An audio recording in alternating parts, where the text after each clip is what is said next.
De nombreuses personnalités aux obsèques d'André Fage à Bièvre. L'enquête en Essonne et les preuves qui s'accumulent autour de Yoni Palmier, le tueur en série présumé. Plus de 200 participants à Évry et Grigny au plus important tournoi de tennis en France organisé par un campus étudiant. Développement, Patrice Arditi.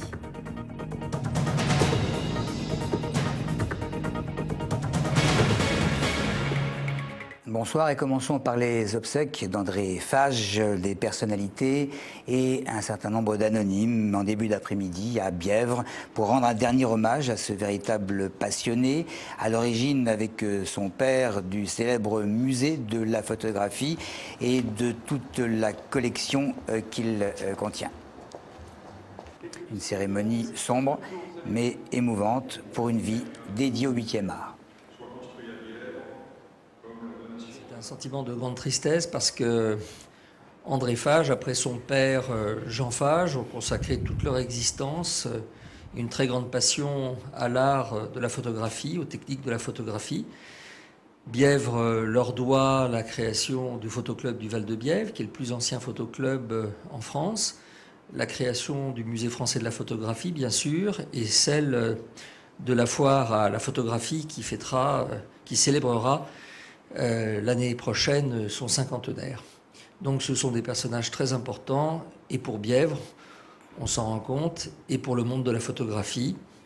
Et André Fage, en disparaissant, nous lègue en quelque sorte une œuvre, et nous avons le devoir de perpétuer ce qu'il a accompli.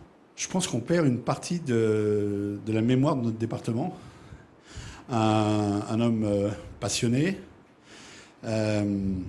extrêmement engagé dans ses combats, minutieux aussi, puisque la collection qu'il a menée, qu'il a construite, est tout à fait exceptionnelle. Et je pense qu'on perd un défenseur à la fois de notre histoire, de notre culture et de notre patrimoine. Difficile de savoir ce qu'il y a de concret véritablement dans l'enquête sur le tueur en série présumé de l'Essonne. Yoni Palmier a été mis en examen, ça on le sait. Des indications données par lui ont permis de faire certaines découvertes, on le sait également. Douilles, armes, motos, tout un faisceau de ce que certains qualifient de preuves, de présomption pour d'autres, comme son avocat, Le Point Audrey Coll. Les charges s'accumulent contre Yoni Palmier, décrit comme un marginal déséquilibré mais énigmatique. Les policiers n'avancent aucune hypothèse concernant le mobile. Seules les preuves retrouvées pour le moment permettent de faire un lien entre le suspect et les crimes. D'abord la moto Suzuki retrouvée dans un box situé à Viry-Châtillon, dans le quartier Jean-Mermoz, à 800 mètres de la Grande Borne, où Nadja Lassène, 4e victime, a été abattue dans le hall de son immeuble. Hier, on a également appris que Yoni Palmier avait résidé avec sa mère dans la même barre d'immeuble que Marcel Brunetto, l'octogénaire. Et enfin, le suspect avait loué un box dans le parking où résidaient les deux premières victimes, Nathalie Davids et Jean-Yves Bonnerue. Finalement, hier, l'expertise balistique aurait permis d'identifier l'arme ayant servi aux différents crimes. Le 7,65 automatique avait été retrouvé dans un box à Draveil sur les indications de Yoni Palmier lui-même à la fin de sa garde à vue.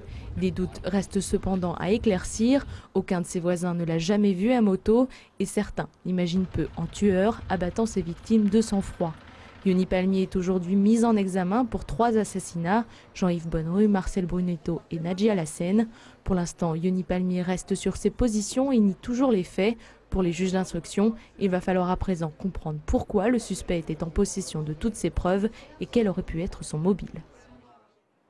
Les présidentielles avec au niveau national le coude à coude du PS et de l'UMP, un peu plus loin le match Front National, Front de Gauche et Modem pour la 3e place, et les instituts de sondage qui s'organisent pour coller au plus près à ce que sera la réalité. C'est ainsi que la société des sondages CSA a ciblé la ville de Brie-sous-Forges pour permettre le jour J d'établir les premières estimations. Brie-sous-Forges, la ville de Bernard Vera, l'ancien sénateur, parmi celles donc de moins de 3500 habitants. Une information parvenue dans l'après-midi selon laquelle l'entreprise Frigo Transport 91, principale plateforme de logistique et de transport de produits frais des magasins métro à Chimay-Mazarin, serait touchée par un mouvement de grève qui devrait débuter ce mercredi soir. Les syndicats reprochent à la direction de ne pas respecter les plannings des conducteurs et de faire pression sur les plus anciens pour les pousser au départ. L'orthographe, on sait que ce n'est pas formidable à l'école. Il va y avoir des efforts à réaliser, notamment dans le primaire, pour donner de bonnes habitudes. Et une équipe est allée demander évidemment à des Essonniens ce qu'ils en pensaient. Moi, je trouve qu'effectivement, les jeunes ont certaines lacunes en français et je trouve que ça serait vraiment amélioré. Ça permettrait aux gens de mieux s'exprimer et aussi c'est important dans le monde du travail de bien orthographier. Écoutez, je fais partie de celle qui est assez âgée, disons. Et bon, on ne faisait pas les fautes que font les enfants maintenant. Maintenant, les gens, avec les SMS, la façon d'abréger et tout, ils ont du mal maintenant à bien écrire. Donc, ça serait bien qu'ils renforcent un peu dès le primaire. C'est vrai, si on avait le b.a.-ba de ce qu'on apprenait de notre temps, eh ben, il y aurait sûrement moins de problèmes. Déjà, c'est assez dur comme ça, je trouve que c'est vraiment bien. Parce que ça a eux de se donner les moyens, qu'on en dit. Je pense que oui, la méthode ancienne était vraiment beaucoup plus valorisante. Ça faisait les gamins progresser plus sensiblement, quoi. C'est les SMS, les textos, tout est en abrégé, donc c'est plus le même français qu'on a connu nous. Même quelquefois à la télévision, enfin dans les sous-titres par exemple, c'est pas terrible, hein. Le plus gros tournoi de tennis français organisé par un campus étudiant depuis le 25 mars, des joueurs classés ou non s'affrontent. Ce championnat il est homologué par la Fédération française de tennis. Il attire 200 participants ou plus depuis maintenant 10 ans. Et Claire Colombel a assisté au quart de finale dames qui avait lieu hier en fin de journée. Hier soir vers 17 h, les premières joueuses à participer au quart de finale s'échauffent. Au début du tournoi, 200 joueurs, classés ou non au niveau français, étaient inscrits. Aujourd'hui, seuls les meilleurs restent en course. Nous avions 130 joueurs sur liste d'attente, nous avons eu un gros succès sur ce tournoi.